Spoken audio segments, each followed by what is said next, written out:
Hello everyone, I'm Steve and I work for myself these days as a business doctor.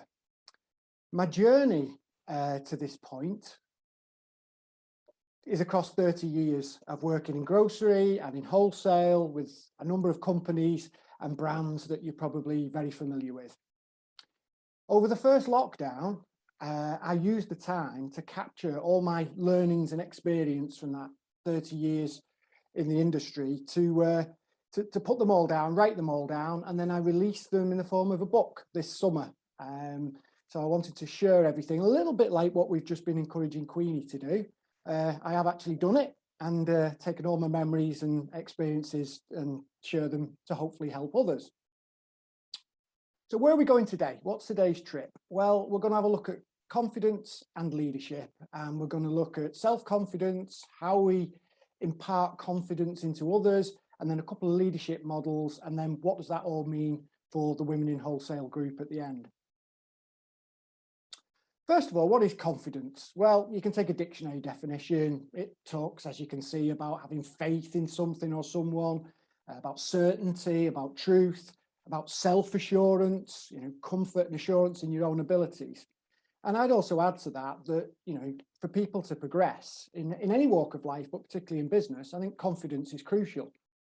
Backing yourself drives you to high achievement. But one thing to watch out for is that some people do struggle between what I'd call confidence and arrogance. So for me, a touch of humility is a really, really important trait. If we think about self-confidence, try and think of it as a spectrum or a continuum, if you like. On the one hand, you've got people lacking in self-confidence, who are fearful, perhaps paranoid, maybe a bit timid, and then you flow through the more confident, assured and accomplished people, but it can go too far and you can get into that sort of arrogance and what I call uber confidence. And we've touched a couple of times already this morning on the subject of imposter syndrome. So I'm not going to talk more about that. There was a great presentation at this conference a few years ago from, I think it was Hazel Detzini from Unilever. And that was where I first learned of the name and the term imposter syndrome. And I think it's a very good descriptor of how many of us feel from time to time. So that's self-confidence. Then you think about the impact you have on other people's confidence. And again, Queenie's touched on a few of these already this morning, which is great because you do meet some people, the ones who put you down, the ones who do you down, the ones who drain your confidence, they leave you doubting yourself. And, sometimes that might just be because of a relative lack of EQ on that person's behalf. But sometimes it is actually deliberate. Some people do want to put you down and some people do want to suppress you a little bit.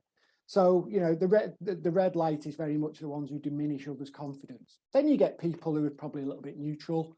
They don't particularly undermine you, but they don't particularly inspire you at all. You just get on with it. And then, of course, there's, what I'd like to think of the special people in life, the ones who always make you feel better about yourself, who instill strength and confidence in all the people around them and all the people that they interact with. And, clearly they're the ones that in an ideal world we'd spend most of our time with. So that's confidence. What about leadership? Well, my background was P&G. Back in my day, we talked about leadership being about 3 E's: envisioning, having a picture of the future, a vision or an idea of where you want to get to; enabling, which is providing the right resources and the right materials; and then energizing, which is about motivating people and getting them up for it and wanting to be part of the journey. A little bit of research online, and if there's anyone from P&G in the audience today, they can probably correct me. But when I did a little bit of research online, it says that P&G have added another couple of E's in now: execute and engage.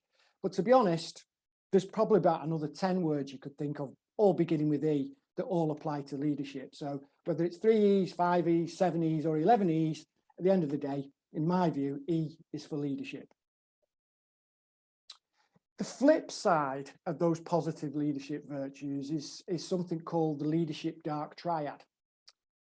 And that really is some sort of negative traits and qualities that you may or may not observe in others, and depending on the degree that they exist in other people determines how effective a leader they can be. And you're talking things like, the coldness, being emotionally cold, psychopathic tendencies. You automatically think of killers in that sense, but I'm not talking about murderers today.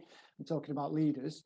Then you get the narcissistic traits, which are superiority, grandiosity, feeling that they're better than everyone else. And then obviously the other element here is Machiavellianism, or the more devious approach, manipulative, self-interested, domineering.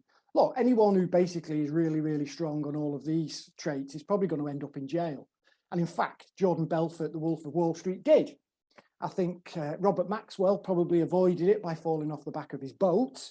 And who knows, the jury's out on Philip Green, I think, from what Queenie was saying this morning. So, don't take this too much. People show some of these traits.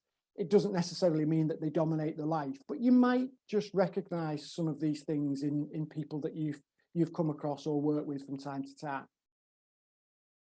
So what I'm going to do now is just pick some leaders, some examples of some leaders, and just have a quick look at them, drag the dusty old personnel files out, if you like. So some of them are real people, some of them are characters, but we'll have a look and see where we go with these. And the first one I'm going to talk about is someone called Uncle Joe. You may know him as Stalin, the former leader of the Soviet Union.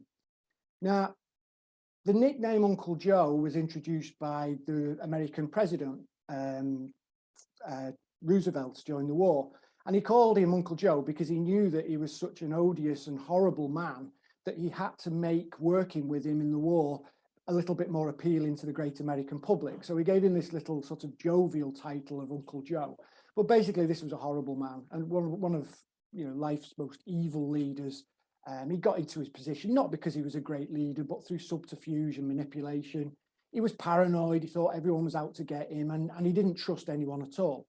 So if you look at him in terms of the 3 E's, really weak on envisioning. He lacked vision. He was just focused on protecting his own position. And anyone who did have vision, he saw as a threat. So he was immediately suspicious of them. Enabling, well, he did provide some of the tools, some of the resources, but he always made sure that there wasn't too much resource going around, because that would encourage ambition and that would make him feel threatened again. And then energizing, all of that obviously creates a negative environment. Interestingly, an environment in which it was just as dangerous to fail or overperform. If you fail, obviously that wasn't good enough. If you overperformed, that threatened Stalin. So interestingly, this is an extract from a book, read for yourselves, but basically at the end of the Second World War, the hero of the Soviet Union was Marshal Zhukov, who defeated the Nazis. He was a hero of the Soviet Union. Stalin had commended him multiple times during the war, but at the end of the war, what did Stalin do? Did he celebrate him, give him a big job? No, he basically banished him into obscurity because he was a threat. So he got lucky. He could have easily been removed for good. And when Stalin died, he was able to come back. But that's Uncle Joe for you. Not a great leader, threatened and paranoid. Next is First Sergeant Lipton. Apologies for another sort of historical war-like example, but I am a bit of a history buff. But if anyone's seen the TV series Band of Brothers, Sergeant Lipton's one of the key characters, and he is basically just quiet, steady, consistent, reliable, helps everyone. He focuses on the job, not the kudos. He's loved and respected by his colleagues, but not really recognised by his superiors or managers, if you like. And when you look at the 3 E's with Sergeant Lipton, he hasn't got a load of vision. He focuses on survival in the here and now, and he doesn't really see or appreciate his own potential. He does everything he can to help other people, but he lacks gravitas and what you would call overt leadership qualities. But in terms of energizing, he is it. He's the man. He encourages, he supports, he's a natural servant leader, but he probably is subject to the imposter syndrome that we've all talked about, because he just doesn't see himself in that way. And I love this scene towards the end. It's in one of the final episodes, and the new sort of lieutenant running the company is talking to Lipton, and Lipton's saying how pleased the men are that they've got a leader again. They've got someone in charge, and Spears just basically says, well, that's just not the case. They've always had a leader. They've always had someone there who they can rely on. And of course, Sergeant Lipton doesn't even realise that he's talking about him, and he says, it was you, First Sergeant. You've always been the leader of this company. And there's so many people in business that you'll come across like that who are absolutely vital, but don't get the recognition, don't get the kudos, and in some instances don't even see themselves in that role. And I think these are really, really important people that the best leaders will identify and develop. Next is the diamond. Those of us of a vintage may recall a pop song in the think it was the 1980s, called Diamond Lights. Some of you may recognize who this person is. I'll talk about him in a moment. This leader is technically gifted. They make execution look easy. They're so talented. They've always been regarded as a leader, and they always thrive, and they want to be the center of attention. And, you know, they're close to being a brilliant leader because they've got great vision. They're always optimistic. They're confident in their own ability to deliver. They'll provide all the resources and materials that are needed. They'll set benchmarks by personal demonstration and lead from the front.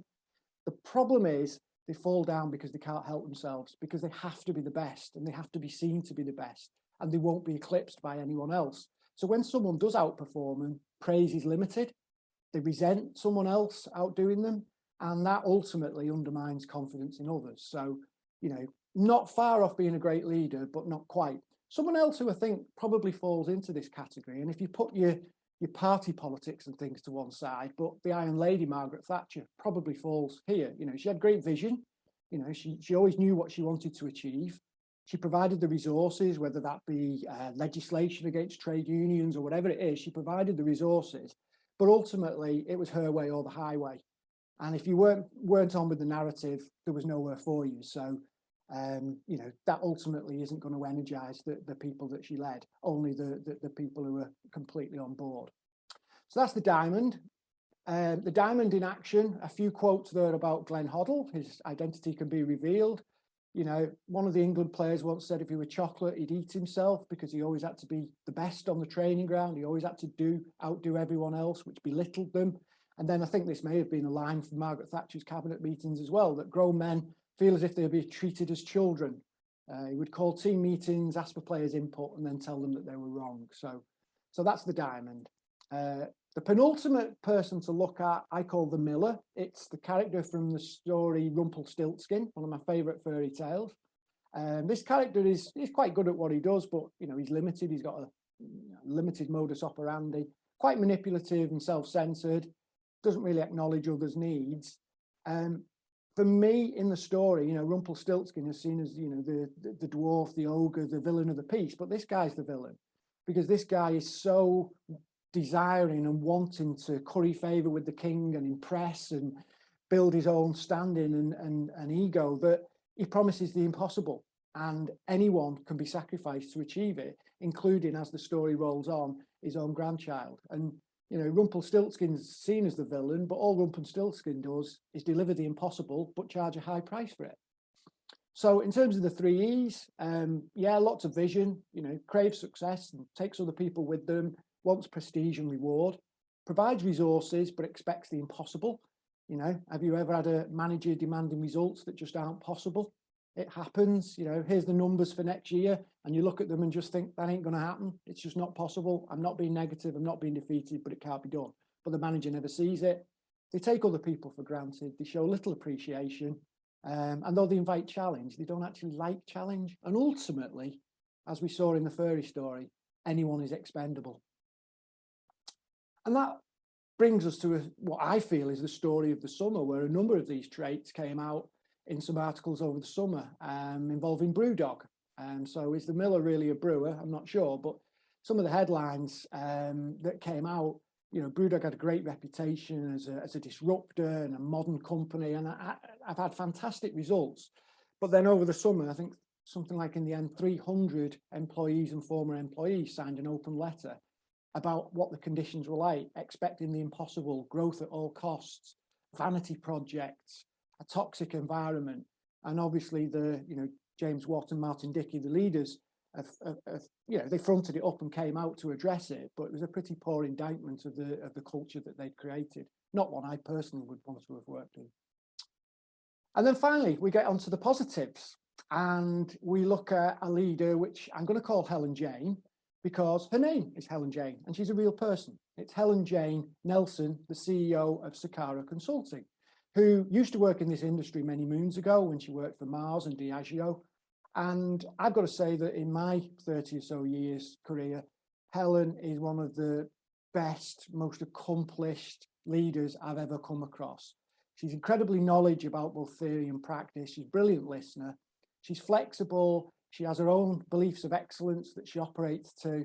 She's confident in her own success and achievements. always paints a positive picture, great coach, and creates an environment of positive energy where, you know, success is genuinely celebrated, but feedback is also provided. So Helen Jane is a brilliant leader. Someone else who I think is possibly up there is my old pal from sixth form days a long time ago, is Joe Wickfield, who's done a marvellous job at the Co-op as CEO of Co-op Food. So possibly Joe falls into that group as well. And I know her, you know, on a personal level in the past has been, you know, a really great person who's obviously delivering some fantastic results. Helen Jane's beliefs of excellence, there's 7 of them. You can have a quick skim over them. You know, this for someone to work to, and I've used these a lot in the last 20 years, and they're a great compass and great guidance for helping you lead people with confidence. And I think they're a great tool that Helen shared with me, way back in about 2001 in McKellogg's days. So let's bring the 2 ideals together. Let's look at the impact on other people's confidence as well as self-confidence. Let's map out some of these people. Uncle Joe, not a nice man, you know, fearful, paranoia, doesn't inspire others, not a good leader. The diamond, as we've said, is very close, but has a major flaw. And then the Miller, the arrogance and the, you know, focus on self sort of undermines the Miller's credentials as a leader. For me, these 3, they all show too much of the dark triad leadership qualities. So, you know, we're a little bit in the dark with these guys. They're not the type of people I would want to work with, probably have worked with some of those types in the past. But at least we can shed a bit of light because we can bring in Sergeant Lipton, who might not be the best leader in the world, may have imposter syndrome, but, you know, is a good person and a good leader who wants to do the best for others. And then, of course, we can bring in Helen Jane that we've just talked about, marvellous leader. And these 2 really, you know, they provide some light and some illumination. It's like switching on a torch. And for me, what's that torch all about? The best leaders for me do shine a light on people. They trust people. And for me, trust underpins great teamwork. And trust leads to transparency, which is something that Chloe mentioned in the first session this morning, how important that is. And the best leaders trust themselves and they're prepared to put trust in others. They're organised. They know what they're doing. They prioritise things effectively. They're efficient. They're consistent. They operate to a value system and they're consistent with it. They just know what they're doing. They take responsibility. The best leaders take responsibility. They don't shirk it. But what they're also prepared to do is share that responsibility where it's going to help other people and it's going to help develop other people. They don't pass the buck, they don't throw you under the bus, but they share responsibility with you. They have courage. The best leaders have courage, and their courage builds confidence in others. But what they also recognise is the importance of humility. They're never conceited, they're not aloof, they're not arrogant. They know how important it is to retain that level of humility, no matter what size of organisation or how many people that they're leading. So where does that take us? For me, and this goes to a lot of what we talked about in Amanda's session earlier, which was great, and being so open and vulnerable was really powerful.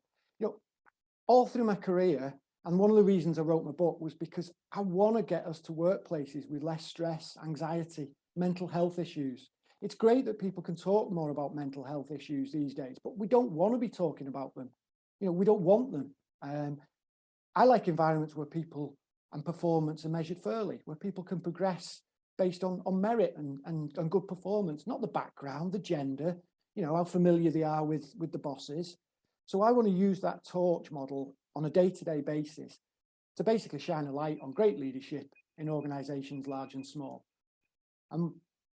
The final bit I just want to mention is a book I read just recently, written by a lady, Marcia, in Australia. I met her on a call with someone I met through Zoom who's a professor at the Perth University in Western Australia. And I just thought the intro to this book was brilliant. You can read it there for yourselves, but basically it's saying that, you know, we're entering a new era, and as a man, it might make you feel uncomfortable, but I don't. I welcome it. Aboriginal philosophy tells us that female leadership is inevitable. So my conclusion for today, my message to this conference is grab yourselves a torch, make sure you've got really fresh batteries, because women in wholesale, the future is yours. I'm Steve, I'm a business doctor, and it's been my pleasure to talk to you this morning. Thank you, Steve. That was amazing. Can you just take your slide one slide back? Because I have to take a picture of that Aboriginal fact. I know, it's brilliant. Brilliant.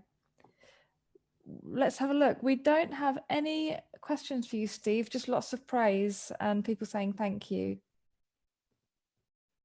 Oh, it's a pleasure. Really, really enjoyed it. Thank you for the opportunity to come along. You know, it's been great. I've been to the conference in the past as a delegate when they were face to face, and you know, it's nice to sit here. It's actually my birthday today, so I am going to drop off early this afternoon because I looked in the mirror this morning and asked my boss if I could have a half-day holiday. And I've got a reasonably good boss, and he said yes, so I will break off a little bit earlier. But thank you again for letting me come along, and I hope it's been of value to people. Happy birthday, Steve. Happy birthday. Great to see you again, Steve. 35. Oh, sorry, wrong way round, 53. Brilliant. You know what is really interesting, Steve, I think, and of course I will passionately agree with your closing statement. Over the last 18 months, I really do feel that the role of what is required in leadership, corporate leadership, as well as, you know, SME leadership, has changed. And I think the need for a greater level of empathy has absolutely come to the forefront. So how that then plays to the strengths that women have intuitively, naturally, as a gender bias, I think is a really fascinating opportunity and concept, I guess, for us all to mull on, because increasingly the need to connect on a human level with people either in the company or, you know, as customers or externally out the company. I think we can't underestimate how that sort of human interaction now is almost more important than quite a few other metrics that previously, I guess, pre-pandemic would have maybe been dominant. So there's a really interesting reflection there that absolutely, I think, underpins the female leadership is inevitable statement. So yeah, that's my reflection, I guess, Steve, on your thinking. Yeah, very much so. I mean, I think, you know, I get frustrated when I hear the phrase soft skills, you know. I would agree. People skills, motivational skills, leadership skills, they're not soft skills. They're really important. I think it was Drucker that said culture eats strategy for breakfast. So, you know, if you're in a business with the right culture and the right style of leadership that has empathy, has understanding, where, you know, people walk around with torches, then, you know, I think that's very much the future, rather than a business that is purely just driven on the spreadsheets and the numbers. They'll come, get the right culture, and you'll get that performance and you'll get your numbers. Totally agree. Can you unshare? Can you unshare your screen now so I can welcome Mel? Fantastic. Brilliant. Steve, thank you so much for that. Really, really useful provocations.